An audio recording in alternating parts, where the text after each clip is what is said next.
I want to ask, I'm pretty sure most of us have had a coffee before. Sometimes we can't actually survive without coffee. Some people first thing in the morning, they must have a coffee. Now when we think of coffee, what do we think of? If I were to say, for example, pizza, what would you think of? Which country would you think of? Italy. If I was to say sushi, what would you think of? Japan.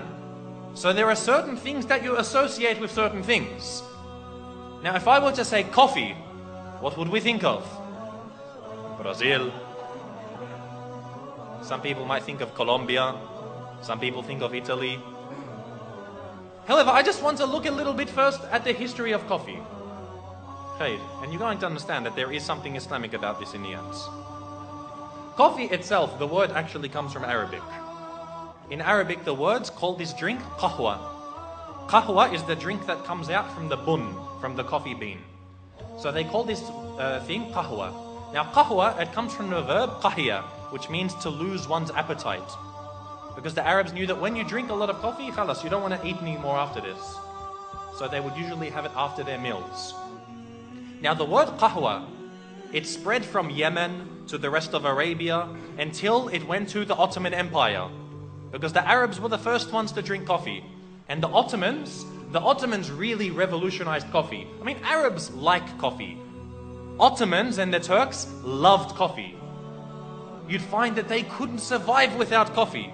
This was every single Ottoman would be drinking it, to the point that many of the scholars of the Ottoman Empire, they stipulated that, of course, as we know as Muslims, a man has to spend on his wife. He has to supply her with a house, with food, with clothing. Otherwise, if he can't do this, it's grounds for divorce.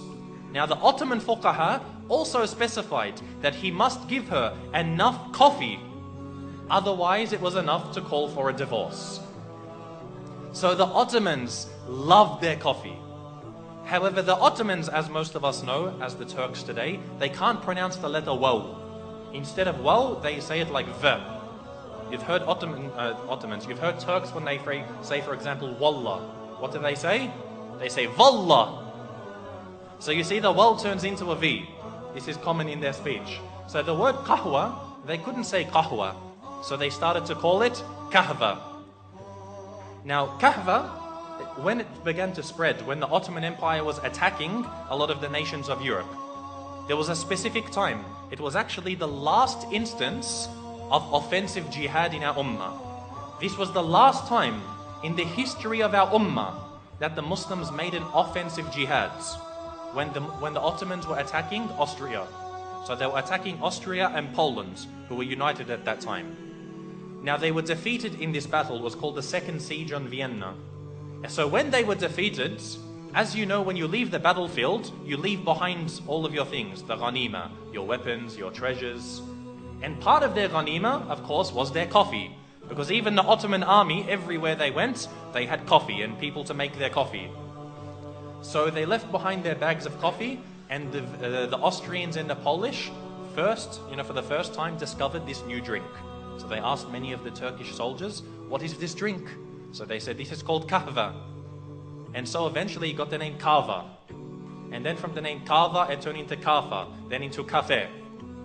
So you'd see that this drink was a Muslim drink. You see that this drink was a Muslim drink. For a long time, the Pope forbade Christians from drinking this. The Pope, he gave like a fatwa, and he said Christians are not allowed to drink coffee. It is haram for them. Until a while later, one of the later popes, he decided to reverse this decision. He got a bag of coffee and he baptized it in the church. So he said now coffee is a Christian drink. Now this story, the reason why I mentioned this is, as I said, when we start to introduce history, I like to suggest that we know nothing. Every day we drink coffee. Most of us won't even know about this Islamic history, when there was a point that just drinking coffee could get you thrown out of the Catholic Church. You'd be accused of being a Muslim.